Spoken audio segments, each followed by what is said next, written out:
What's going on, guys? Welcome back to our channel. I'm Kendall. And I'm Bo. This is Feels Like Home Construction, where we talk about all things real estate, finance, investing, The whole 9 yards. the whole nine yards. So for today's video, we're going to talk to you about a topic that we get asked a lot about, and that is, how do you know what to build on a piece of land that you buy? And I think a good example to start out with that is we just finished our multifamily apartment complex. And first of all, when we saw this piece of land, we knew it was a great piece because it had a good location. And I think that that is key for whenever you're looking for a piece of land: location, location, location. And then, But it didn't. Remember, it didn't look that good. Oh yeah, it didn't It was. look good. It was a disaster. There was a lot of concrete, asphalt, piles of like an old retaining wall that was just piled out there. Trees everywhere. Yeah. It was hard. It was hard to envision it. I mean, the location was great, but we did question. Remember, because at the time when the lot's not scraped, you really do have to have the vision because you don't know what's really going to fit there. There's no property lines yet, too, because we had to get a survey company. The whole 9 yards. Yeah. So that was the challenging part. Because Kendall's right. The location's the big thing because you have free advertising, you have a good location, all those things you saved you in the long run.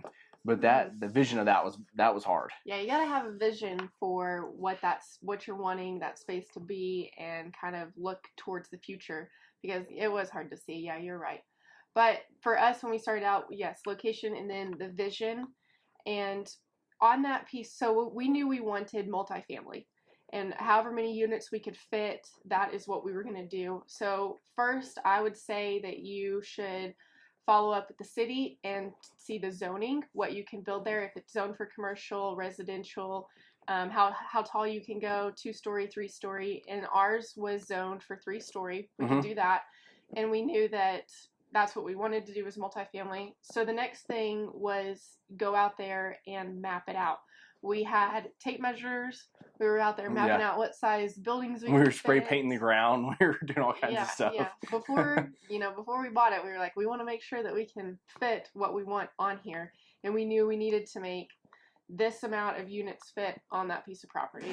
And we knew too, like this was new to us. This was really new to us. And so we're not developers before this. We were just your basic builder thing, and that's really it. So that's why it was kind of nerve-wracking when we were out there, and that's the reason why we had like tape measures running around, string lines running everywhere, trying to map out what kind of building it was. And we still didn't know for sure. We just knew that we wanted 22 units at the time, and we ended up with 24, which is even better. But I remember when we brought the architects out there, and everybody were like, man, I don't know how we're going to make this work. I don't know how we're going to fit this with the parking lot and your spots you need for the bedrooms, the bathrooms. But before I jump into that, like Kendall said, when she called the city, we also called about utilities. Utilities are a big one. You got to figure out that sewer situation, your water, your electrical too, to make sure if you're going to have gas. We didn't have any gas, so that wasn't a problem for us. Right. Is making sure that those utilities are on that lot or near that lot. So we actually we went and scheduled a meeting with the city, got in there with all the head utility departments, building safety, and walked through it all with them to make sure that when we were under contract, that we were still good to build this here and not get blindsided at the end before closing. Yeah, and it took us a couple meetings actually, because at first they said this is going to be really difficult. I don't know if you guys are going to be able to do this right here, because the lot was vacant for, it's always been vacant. Yeah, it's just, an old building a long time ago that they tore down. Yeah, it was just a bunch of concrete and trees and bushes. Yeah. And we also went through a couple different architects too, because we got told that there's no way you guys are going to be able to fit over 20 units on this. Maybe 10 or 12. Yeah, we had one guy that was absolutely horrible. And, there's guys out there too that just have no vision at all. We brought him, this is the very first one we were working with on some houses, and he showed us, and it was like 5 or 6 units. And honestly, that in a moment like that, you just grab it, trash it, and walk out. Not really. We didn't do that. I wanted to. But we actually found an awesome architect, and they had the vision with us, and we still work with them today on our new projects coming up because they made it happen. We told them this is what we want, and they sent us back with 2 extra units. So we're like, man, this is awesome. Yeah, and it took us a couple tries. We had a lot of meetings with them to start out how we wanted it placed, because we're right next to an access road, parking lot, because we had to fit so many spaces. And that's another thing is, so your location, your zoning with the city, figure out your budget. How many units can you build at the time? Mm-hmm. Budget was a huge one. Yeah. You know, you might be able to buy that land, but it's the building that you got to be able to pay for. Right. And so if your budget, if you're not being realistic and you're trying to put up a $20 million building, well, I mean, you're going to need $4 million down. So obviously that, I mean, if you have the $4 million, that's great. But if not, don't be going out there and buying a piece of land that you're trying to put a $20 million building on when you don't have the kind of funds in place to set that up, or even at the bank at the bank to get that set up as well. Right. And that kind of can go into hand in hand with the location. Does that amount of investment or that project you're going to do kind of match with where you're putting it and how big you want to do it and everything like that? So you've also heard a lot about the apartment building. So we want to give you another example. We actually recently went out and we bought some land right, I would say within a few miles of the actual apartment building. It's an expanding area. There's a brand new elementary school right beside there. I mean, there's a lot of growth happening. And so that's another big one, just like Kendall says, about location, location, location. Well, this area right now, things around it aren't building out yet. But within the next like 2 to 3 years, this thing will be completely full and it'll connect Amarillo and Canyon together. Mm-hmm. And so we know the value of that land is probably already triple or quadruple what we actually paid for it right now, that we've honestly could probably get an offer for if we wanted to sell it. So that, I mean, that was an instant net worth increase on that land because it is right next to the elementary school. And the best part is we're not actually in their HOA neighborhood. We're actually outside of it for as far as that goes. So they have no control over what commercially, I guess, we're going to build there, right? You can't go put up all these different ones in the actual neighborhood itself. But out here, we only build nice things anyways. But what I mean is that this thing, we went and looked through all the deed restrictions to make sure we could build whatever we want.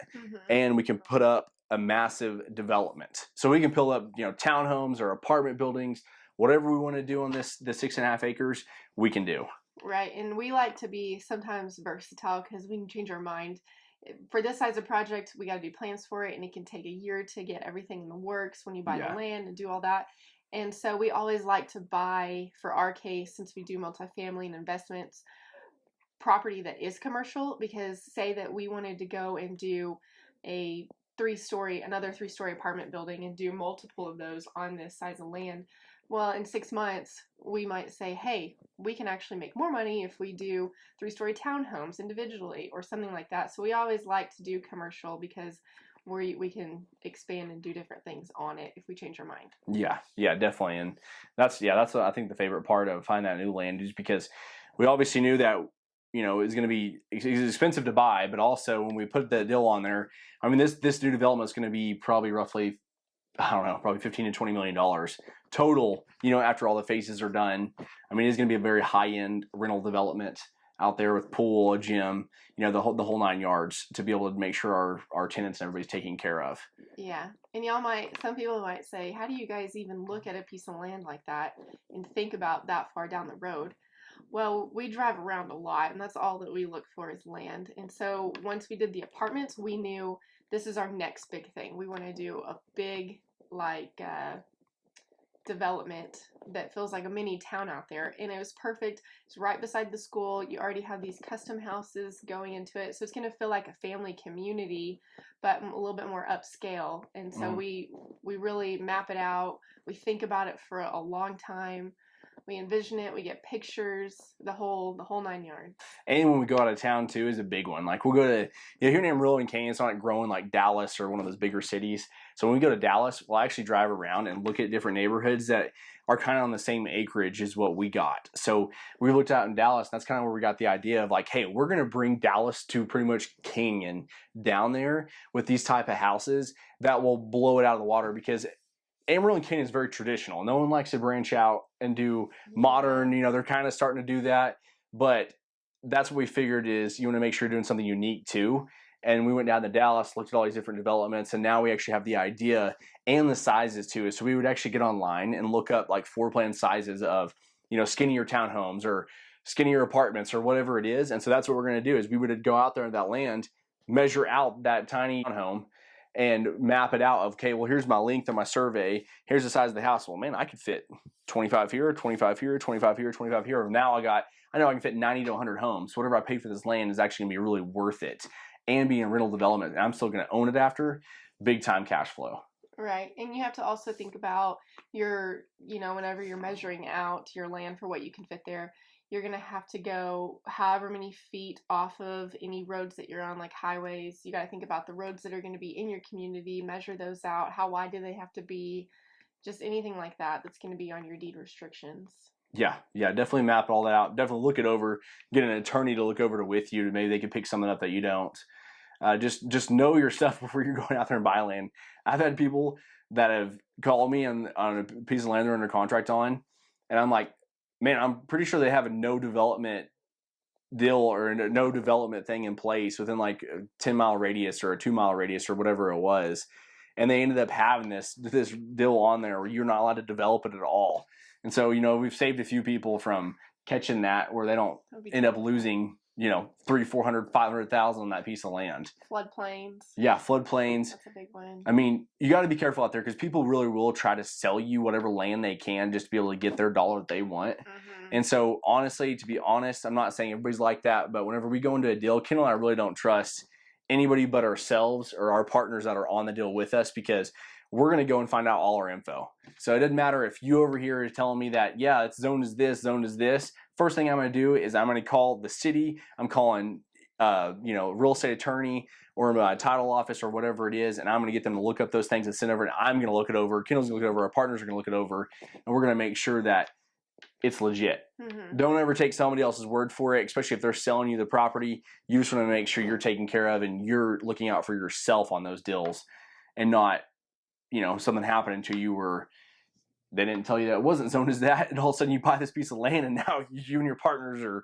all pissed at each other because you can't get it done. For sure, do your research and have that vision for it, and make sure that you're in a growing market where you're building at. If in our case it's the renters and multifamily deals, so that's a big one to us too, because we want to have a nice place that people are going to want to be in that neighborhood. Yeah. So guys, that's pretty much it on the know what to buy when you're looking for land. Just map it out, map out your rents for the area. You obviously want to know, if I'm going to go build a house there, well, if they're only charging $800 all around me, I can't go build this bigger house and charge $1,800 around me. I mean, that's just not going to work. You're going to have struggle getting that rent or someone to pay that high of rent in that area. So like Kendall said, it all falls back to location. If you're wanting to charge $2,000 a month for rent, then you find somewhere where rents are around you around $2,000 a month or even $1,600 a month. If yours is going to be brand new, $2,000 is not bad. Yeah. So you just map out things. Just have a huge checklist, honestly, and go through it before you just decide to pull the trigger and buy the piece of land. Yeah, you definitely have to be planning out on that part, because the checklist actually really does help, because then you'll know what steps to go in, and then once you get to the end of it, if it all checks out, then it's perfect for you, then go ahead and do it. And you won't have any things pop up after you buy it and say, man, I should have looked for that, or I should have done that before I bought it, or while we were in our little time period there. So yeah, and the big one too, like after you get the location part figured out, your budget, all those things, is utilities. I mean, make sure that the city's working with you, whoever, that they're going to bring their utilities over for you and you're not paying for that. And you might have to pay for some things, which is fine, running up to the house, but you just want to make sure you're prepared on that, because on a bigger development, you could get hit with probably $150K out of nowhere if you have 100 homes out there. I mean, of them trying to get your utility line over to you because the city won't bring it, or just anybody won't bring it. I mean, you just want to make sure you're prepared on those things and you have it in writing saying, hey, we're going to take care of that for you. We'll bring the sewer here, and so forth. Yeah, check all your boxes so you have no surprises. If there's any other questions that you have, guys, make sure to comment below, or even shoot us an email on there. We'd be happy to help you out. There's going to be a lot more videos coming too, so we're going to walk you through the other processes of once you do buy it and you're actually out there looking on the land, kind of what we do actually on the job site and how it all works, and teach you all the knowledge that we've learned along the way. Yeah, just to help you out. So don't forget to like this video and subscribe to our channel. We have a lot of good content coming. You don't want to miss it.